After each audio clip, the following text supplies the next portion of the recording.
Yeah, and beyond care for our guests, there's also care for ourselves. And I think that was one of Hmm. the things that I looked at this year as I was looking at seminars is in this environment that we're in now, how do we care for ourselves? And that might be how do we define our values? How do we take care of ourselves mentally, physically, emotionally? Because we can't take care of the guests if we're not taking care of ourselves.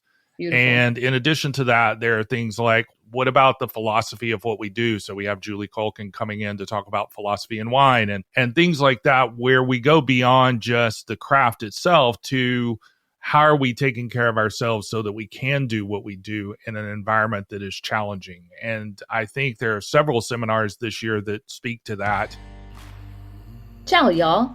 I'm Jessica Dupuy, guest host for a special TEXSOM series on the Italian Wine Podcast, covering the 2025 TEXSOM Conference in Dallas, Texas. Join me in the heart of the Lone Star State as we dive into conversations with key speakers and attendees, exploring career paths, challenges, and the latest trends shaping the wine industry today. This series is proudly sponsored by the Texas Department of Agriculture's Uncork Texas Wines program, which celebrates Texas wine culture by promoting local wineries and grape growers, both in-state and around the world, building a vibrant community around the Texas-made wine. Be sure to subscribe and rate the show wherever you get your podcasts. And don't miss our Texas Wine Tidbit in every episode, a fun little fact, insight, or story that highlights the people and places behind this exciting wine scene. Well, James Tidwell, I am so glad to welcome you back to the Italian Wine Podcast for this special TEXSOM series. Thank you for spending some time with me today. Thank you for having me. I look forward to it. Yeah. So, it's funny. I literally was asking you, we've been friends for so long. I mean, more than 10, 15 years. I don't even know that I had to qualify what exactly your title is because I just don't even talk about your title. So for everybody out there, James Tidwell is the co-founder and producer of TEXSOM. I just call you my buddy, so y'all can call him that too if you want to, I guess. But I'm That so glad works. we get to, yeah, I'm glad we get to talk about TEXSOM again. A lot's happened in the past year since we spoke last.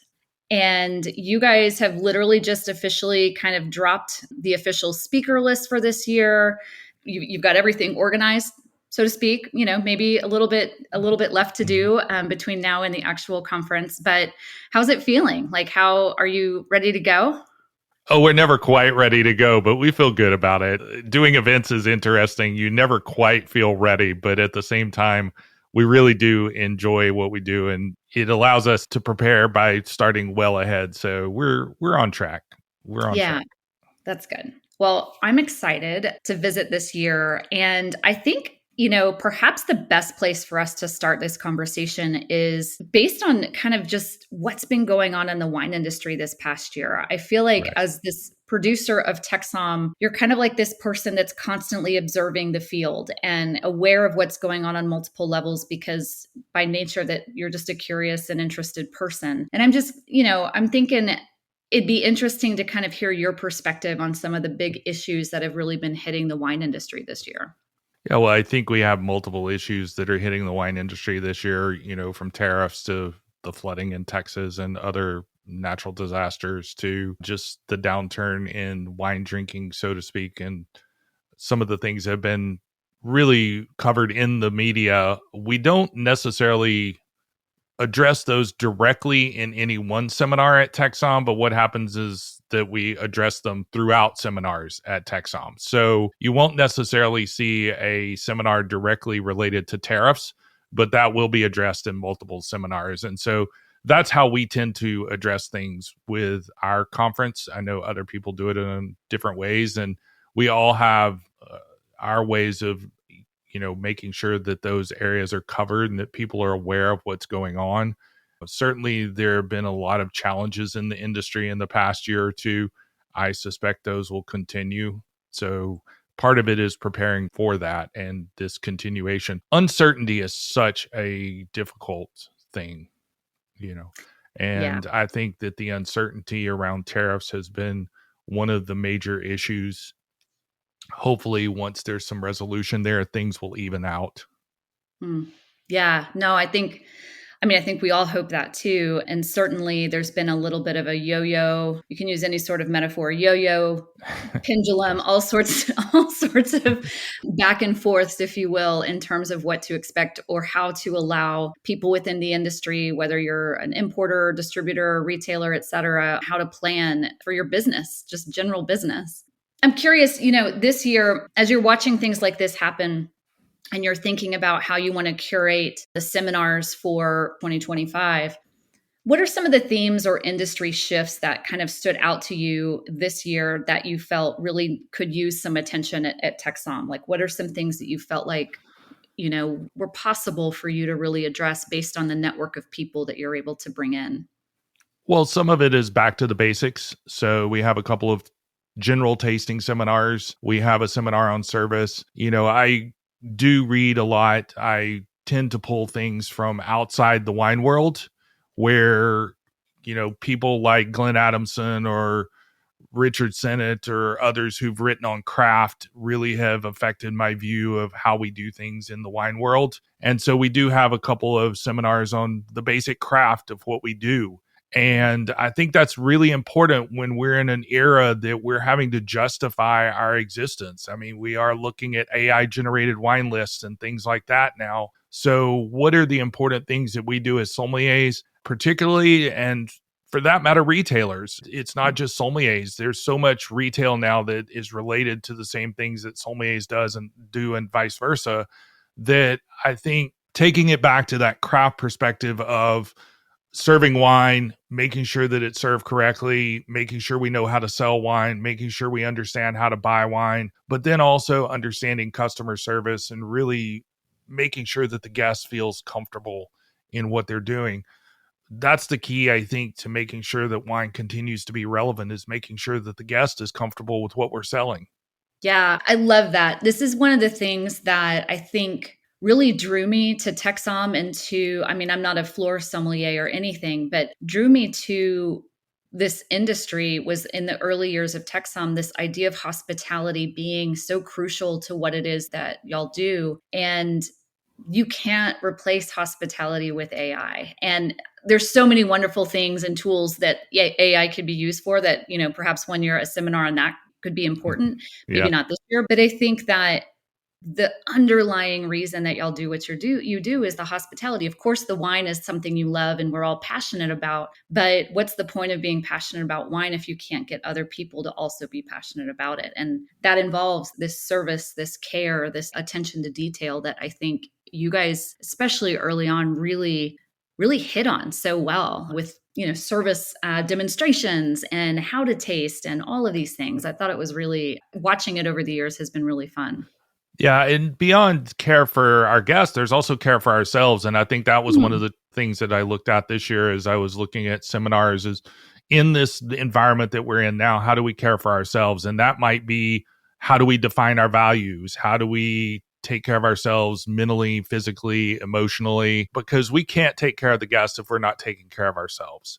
Beautiful. And in addition to that, there are things like, what about the philosophy of what we do? So we have Julie Culkin coming in to talk about philosophy and wine and things like that, where we go beyond just the craft itself to how are we taking care of ourselves so that we can do what we do in an environment that is challenging. And I think there are several seminars this year that speak to that, whether that's, the metrics of success, where it's not just about your metrics in terms of business, but it's also metrics of success in terms of your personal life. And what are you doing for your personal life? There's living your values through work. There are various seminars that are going to be addressing this idea of how do we as an industry take care of ourselves so that we can take care of others. That's beautiful. I love that. And it is a different approach than I think we've seen in the past. So I think that's a really, especially in more recent years, it feels like it's a much more important way to look at things. I'm curious for this year, now that you've kind of got everything in place in terms of who's speaking and what's being talked about, what are some things that you're most excited for? Like if you weren't James Tidwell, co-founder and producer, what would you want us, and not to play favorites at all. So everybody who is a speaker, don't take it personally, but I'm just curious, what were some things that like popped to your mind as like, that's one I'd want to sit in on for sure? really have trouble with this question because they Good. they Do it. are they are all my favorites. Okay. Out of all the seminars that could be done, these are the ones that we have, and so it's really hard to choose amongst them. And we get this a lot from our attendees. Oh my goodness, it was so hard to choose. Yeah. And this happens every year. And so I feel like we're doing a pretty good job of making sure that we're covering things that people are interested in that really affect the industry. Maybe some things people don't even know they're interested in yet, but really address needs of the industry. To badly quote the Rolling Stones, you may not get what you want, but you get what you need. There you And go. so, I think that is something that really I'm looking forward to, is this idea of people having a difficult time choosing. I hope that's the case. Thanks. Thanks a lot for that. In a good way, that you Okay. can't decide which one to go to because they're all interesting to you. So I hope that's going to be the case. I think we've got a great lineup this year and really would have trouble choosing myself. We've got some faces that have been before, but then also some fresh faces that are coming in.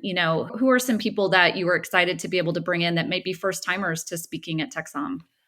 Oh, wow. There's quite a few new people involved. We try to get a mix of people who have been there for a while and then people who are coming in as new speakers. And this really goes to the idea of what we do with volunteers as well. We always like to have Mhm. a mix of new volunteers as well as volunteers who've been there before.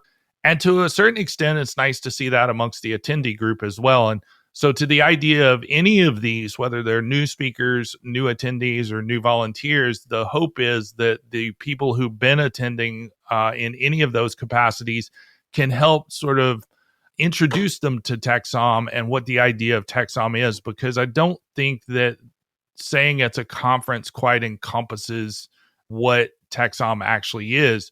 But, I think in terms of people who are going to be there, a lot of our speakers are returning speakers, whether they are returning speakers from several years previous or whether they are returning from last year. But it's nice to see that Tim Gazer is back because he was there for the very early days of TEXSOM. Really helped us establish what tasting was going to be at TEXSOM. And so this year he's coming to talk about his approach to tasting, which he's written a book on. So I think that will be a lovely seminar. In addition to that, Ren Pear, who's with Babe Wine Bar, is going to be there. And as one of our newest speakers, I look forward to hearing Ren's perspective on the industry and living values through work. So we have this broad range of people who really either are coming back to TEXSOM after a while or coming to TEXSOM as brand new speakers, along with quite a few who've been there before in some capacity in recent years.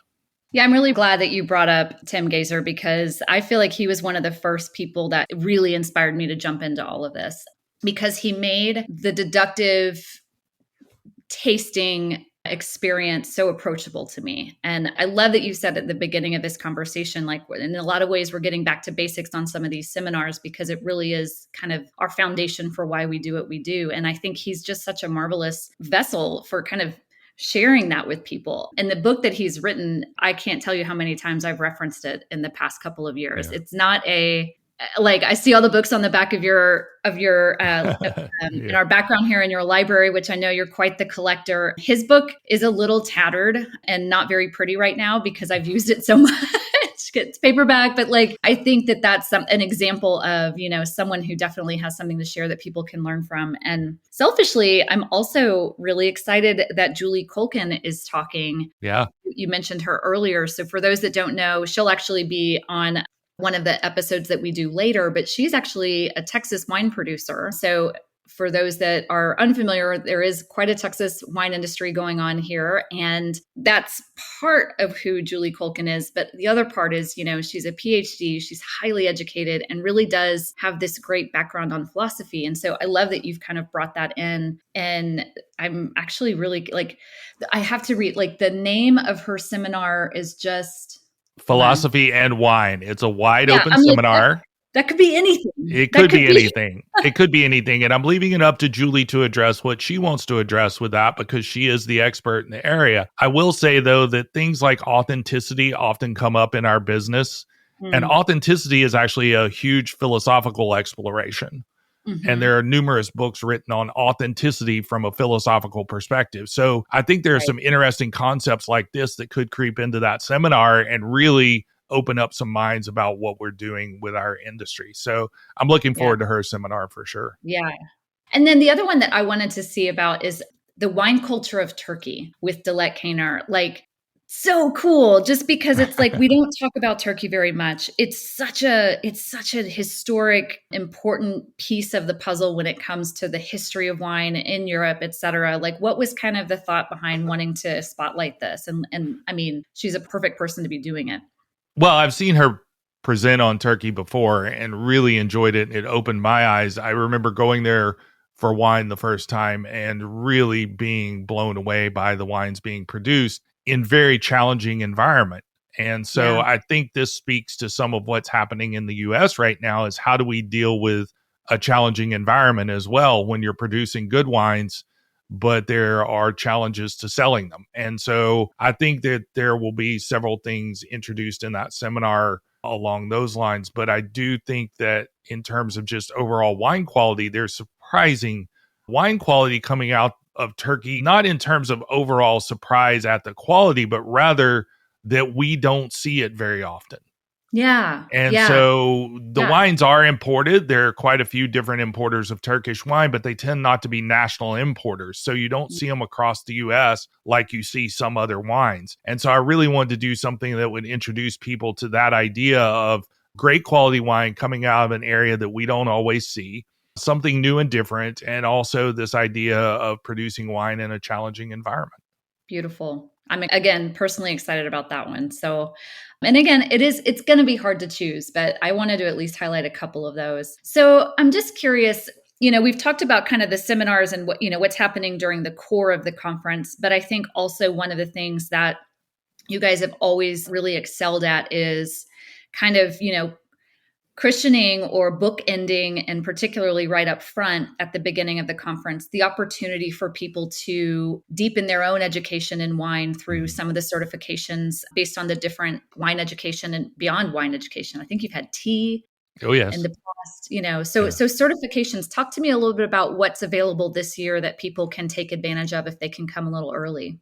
Oh, we have quite a few things available this year. So we go from very broad things like the level two WSET in wines, the level two in wines, to things like the sherry and champagne specialist from Napa Valley Wine Academy and also from the Wine Scholar Guild. And so we go from broad to very narrow in terms of education. But then beyond that, there's also the opportunity to really introduce some groups that do education on a broader perspective as well, such as GuildSOM, the Institute of Masters of Wine. And so we're going to have gatherings for a number of these with Wine Scholar Guild and some others where they have gatherings that you can really meet the people and understand what they're doing. In addition to the early education on Sunday, Saturday and Sunday this year, we also have the Quartermaster Sommeliers will be exhibiting at the conference itself. So they will be there as well. So we have pretty much all the major groups who are going to be involved in the conference this year in terms of education partners.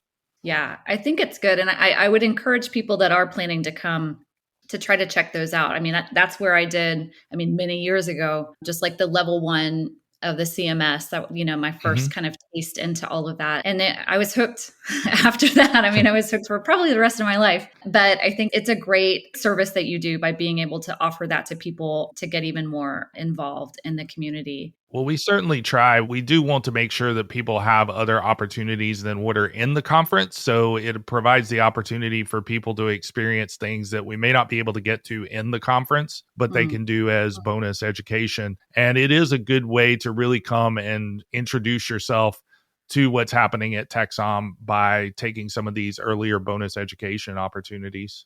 We've talked about seminars, and so kind of what's happening during the conference, and also this education segment that happens before if you want to take advantage of it. But let's talk about the deeper aspect of some of the things that happen at TEXSOM, which is we've used the words community, wellness, taking care of ourselves, making sure we're focused on things that are Mhm. good and positive and true, if you will, authentic. How would you define kind of what happens among the attendance of TEXSOM? Like I feel like this is an opportunity for me every year. I walk away feeling like I've just come home from camp, right? Like where it's like, okay, I've reconnected with my people. These are people, we speak the same language. I love them. I don't get to see them very often. I sometimes, this is my family reunion, if you will. And I just wonder if you could talk a little bit about that. Was that something you expected would happen when you started this whole conference almost 2 decades ago? Is that what we're dealing with now? Yeah, we are. It's our 20th year, and Yeah. no, we had no idea what to expect out of this conference. It was started as a way to help the industry. It was not Mm. started as a business. And we did it the first year and made a little bit of money and decided we would do it the next year. And by saying we made a little bit of money, I mean, we had enough money to start the next year's conference. So we decided that we would go ahead and do that. And that's kind of the way TEXSOM has developed ever since is, okay, we get through with it and we have enough to get through the next year and make sure that we can do the conference. And so it's been an interesting progression of starting with something that was strictly to help the business and now has grown into something it was never intended to be, actually. It was never intended to be this large. It was never intended to be this involved. I'm not complaining. I'm glad it's helped that many people and that people are benefiting from it. But I think there's this sort of ineffable spirit of TEXSOM that is really something that is hard to define, Mm. and I've had trouble defining it myself. I think that there's a camaraderie, companionship, community, all these wonderful words that we use that could be applied, but at the same time, none of that happens without everybody. Mm. And it really is this spirit of community and being there together that allows it to happen. Because, as I said earlier, we have people who've been there a while and new people coming in each year. And it's the people who've been there a while that carry that legacy forward of what's happened to benefit people and how it's done and what TEXSOM means. And it carries forward to the new people. So there is some paying it forward aspect to TEXSOM, I think. But it's really something that's hard for me to define, and I've never been able to quite put my finger on it. Mm. That's okay. I don't think you have to, but I literally had to write this down, the ineffable spirit of TEXSOM. That's beautiful. And we're going to do something with it. I don't know what it's yet, but I don't know what it is yet, but I think it gets to the core of what it is about. I think that's awesome. And it is, I think, something that people truly feel, whether you've only gone one time or you've gone since the beginning. It's something that there's a reason people keep coming back. And I think that it is that. I mean, of course, we want to know more. Of course, we want to be educated more. And the topics that we cover here are fantastic. But, let's be honest, I could take a webinar if I wanted to on the Yeah. wines of Turkey, which I'm not going to do. But, like Yeah, there's something more here. absolutely. There Yeah. is. I think that we still do things in a very old school kind of way. Yeah. And there's nothing wrong with big data, but we're not big data. Yeah. We do things a little bit differently. It provides a different look at the industry, I think, because of that. I think it also provides an opportunity for people to really connect. I'm read this book, Resonance by Hartman Rosa, and it's called A Hmm. Sociological History of Our World, I think, as a subtitle. He's a sociologist who really gets into this idea of what is resonance. And Christy Frank, who knows I'm interested in this subject, sent me a note yesterday, as a matter of fact, saying that she was reading an article on Chinese wines where somebody was quoted as saying that resonance is one of the things that's wanted by the public now. It's that Mm. idea of connection, Yeah. right? And one of the things that Rosa says in his book is that some of the best connections are actually the ones that are surprising. Mm. They're the beautiful, morning sunrise that you weren't expecting, or connecting with a friend while you travel that you weren't expecting to see, or any number of other things that aren't engineered. They're ways of doing things that are surprising. Yeah. And Yeah. that's one of the things that we've deliberately tried to create at TEXSOM is Mm. this idea of the random occurrence of resonance at TEXSOM, I think. where we don't give out an attendee list Right. because we don't want people to sit in a room with a list and just go down a list and target certain people to contact. We Yeah. want people to make actual genuine connections.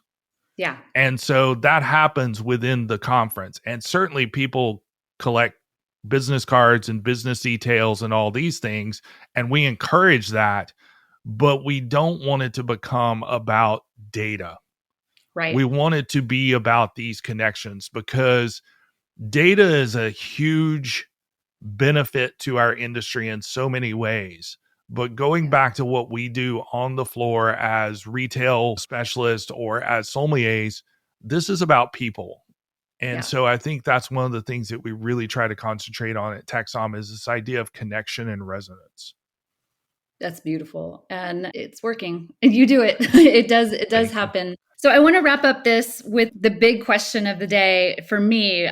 So I feel a little sheepish on this, like because I get to have you one on one talking about TEXSOM and just getting you to speak in general for this podcast. But you have allowed yourself to sit on stage and get questioned about TEXSOM for this year. And like for people who've never been, like James is the consummate background guy, right? Like you're the guy that is always there, always in the background, clearly pulling levers and making everything happen, but we never see you on stage. And not that that's where you want to be. I know it's not.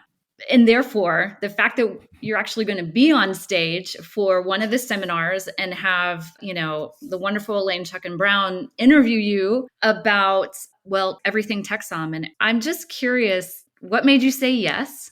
And maybe Elaine bullied you. I don't want to. I don't want to. No, no, not at all. No, So it's tell me about. the inspiration was inside the actor studio, so we're going to see I if love it. Elaine can make me cry on stage. Yes. We might get the Proust questionnaire. You never know. Okay. But yeah, it was an opportunity to really clarify some things about TEXSOM. Great. TEXSOM is now in its 20th year. Things have changed remarkably in our industry, especially in the last few years. A number of things have changed with TEXSOM over the years. Fortunately, our foundational principles still remain and they will remain. But some of the look of TEXSOM and things like that have changed.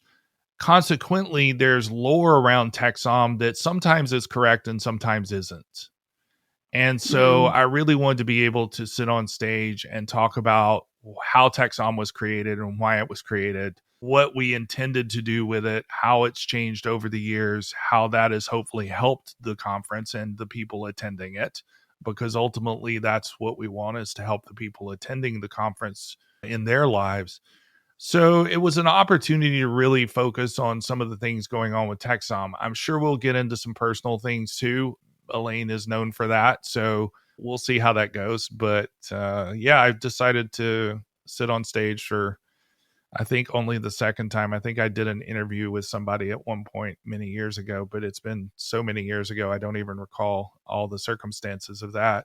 I don't even get to sit through seminars, really. I pop in mm, and see what's going on with seminars. I love to, we record a number of them for my personal use. We don't really put them out at this point, but we have them for internal use and for me to be able to see how things went with seminars.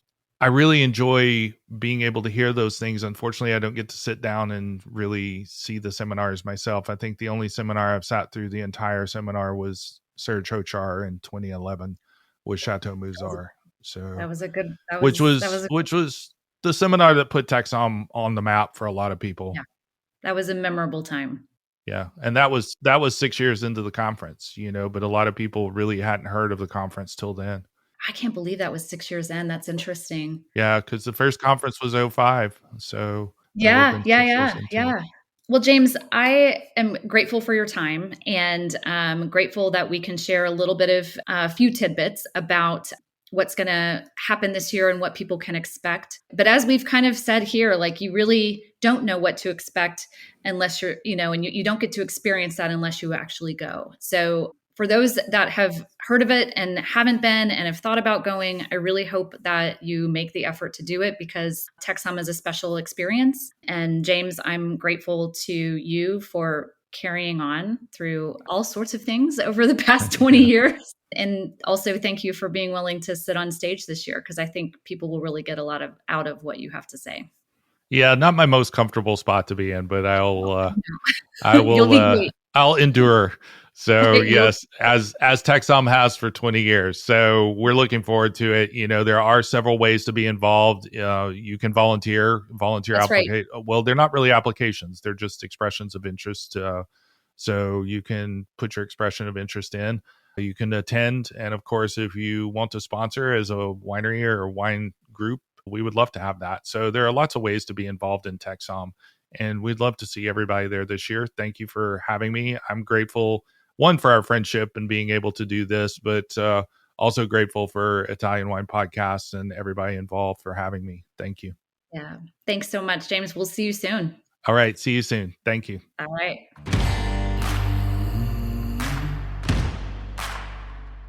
Texas wine is more than just an emerging region.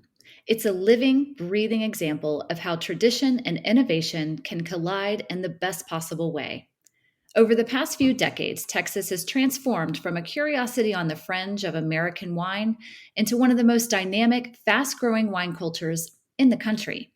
With more than 700 wineries and a landscape that spans everything from desert plains to limestone hills, Texas offers a wild kind of beauty and a diverse winemaking playground. You'll find Mediterranean varieties like Tempranillo, Vermentino, and Sangiovese thriving in the high elevation soils of the Texas High Plains and the sun-soaked limestone of the Hill Country. These wines aren't just grown here, they belong here.